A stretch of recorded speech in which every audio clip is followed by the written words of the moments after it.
જમ્મુ કાશ્મીરના પહેલગામમાં 22 એપ્રિલે પ્રવાસીઓ પર થયેલા આતંકવાદી હુમલાથી હતાશ થયેલી એક મુસ્લિમ યુવતીએ ઇસ્લામ ધર્મ છોડીને સનાતન ધર્મ અપનાવ્યો।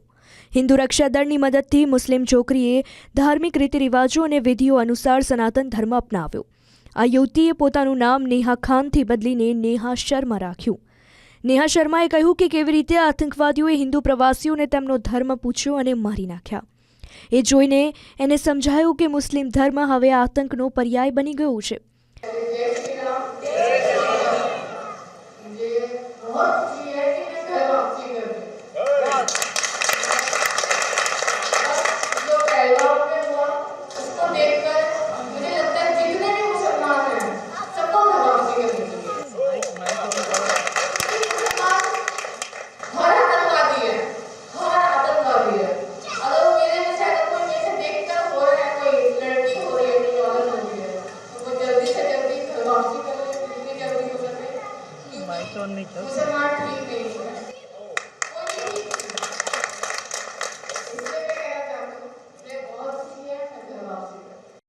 તેને લાગી રહ્યું છે કે દરેક મુસ્લિમ સાથે આતંકવાદી જેવો વ્યવહાર કરવાનું શરૂ કર્યું। ભાવનાત્મક દુઃખને કારણે તેણે સનાતન ધર્મ અપનાવવાનું નક્કી કર્યું।